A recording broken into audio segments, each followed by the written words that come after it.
What do you want to be when you grow up, Olivia? An astronaut. I want to be a fashion designer. A basketball player. I want to be an actor. A doctor. A teacher. A chef. An artist. What do you want to be when you grow up? A mermaid. Do you know what a computer programmer is? Yeah, no. No. No. I think it's something that has codes and is able to decode a mystery. I think that they... Wait, what? Computer programmer? No.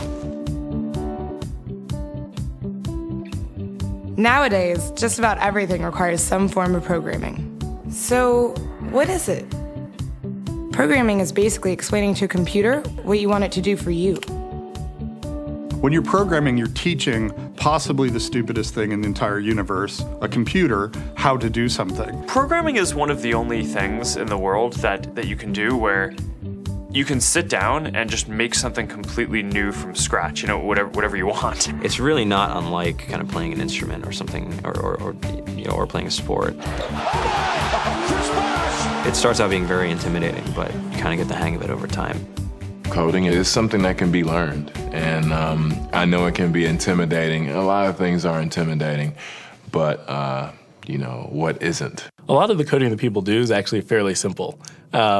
It's more about the process of breaking down problems than, sort of coming up with complicated algorithms as people traditionally think about it. Well, if it's fairly simple, why aren't there more of us doing it? Over the next 10 years, there will be 1.4 million jobs in computer science, and only about 400,000 grads qualified for those jobs.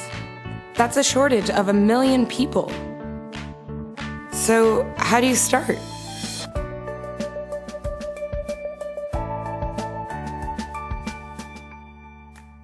I was obsessed with maps when I was a kid, and cities specifically. So I taught myself how to program.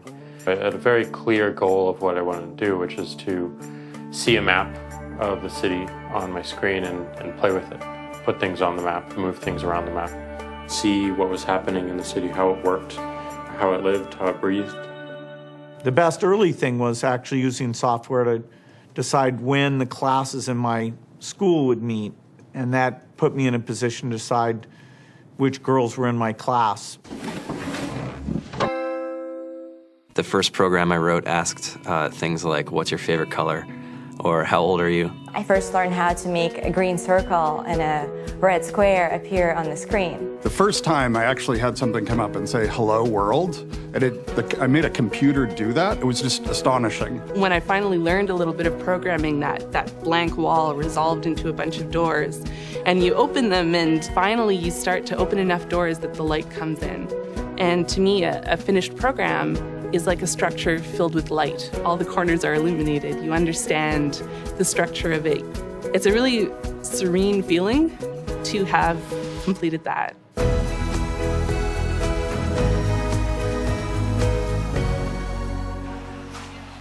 It took me some time to realize that creating things with your hands or creating code, creating programs, is just a different way to express creativity. I think right now there's a big emergence of the culture of making. People who make their own scarves and hats, people who write their own apps. Now it's just limited by your imagination and sort of what kinds of ideas what kind of understanding can you build into the computer so that it can do these things that were previously impossible.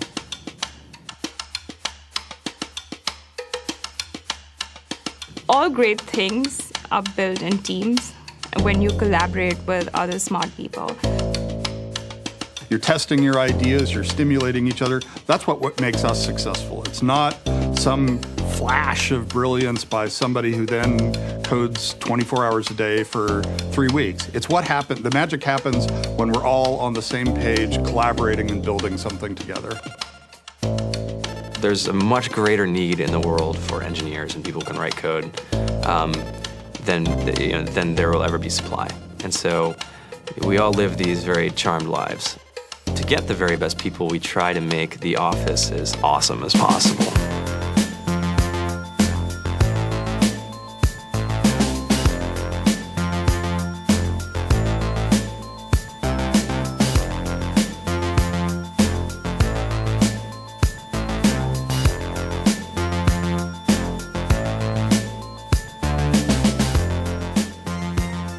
have a fantastic chef, Free food, breakfast, lunch, and dinner.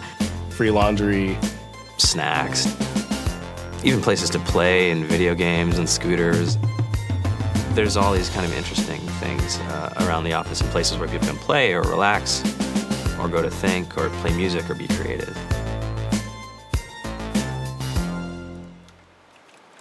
I went on the Bureau of Labor Statistics for the United States, and there's about a third of the pie that's all the things you would expect. It's, they're working in the government, they're working in typical technology jobs.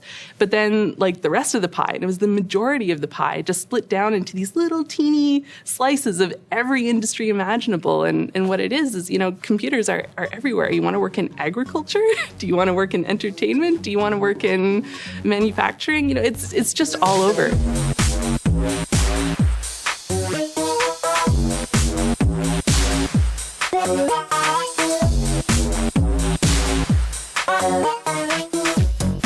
Here we are, 2013. We all depend on technology to communicate, to bank, information, and none of us know how to read and write code. So you guys, what else? Who else has an idea of what we can change with our programming? What else can we do? Tiffany? What I saw my students take away from using Scratch and programming in our classroom is that they were willing to push through problems. It really builds critical thinking, it builds problem solving, and it's something that they can then apply to math in the classroom or their reading skills. We integrated science with this programming, and I saw my scores go up 30%.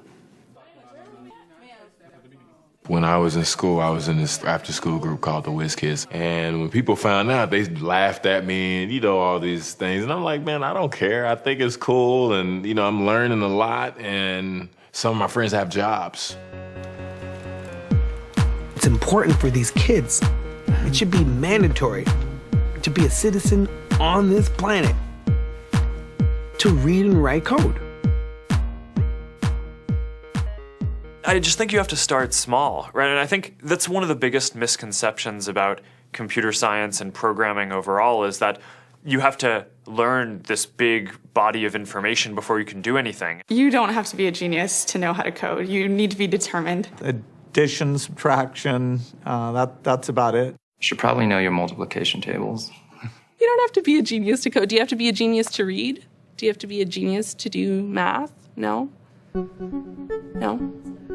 I think if someone had told me that software is really about humanity, that it's really about helping people by using computer technology, it would have changed my outlook a lot earlier. Whether you're trying to make a lot of money or whether you just want to change the world, computer programming is an incredibly empowering skill to learn. To be able to actually come up with an idea and then see it in your hands and then be able to press a button and have it be in millions of people's hands. I think we're the first generation in the world that's really ever had that kind of experience. The programmers of tomorrow are the wizards of the future. You're going to look like you have magic powers compared to everybody else. I think it's amazing. I think it's the closest thing we have to a superpower.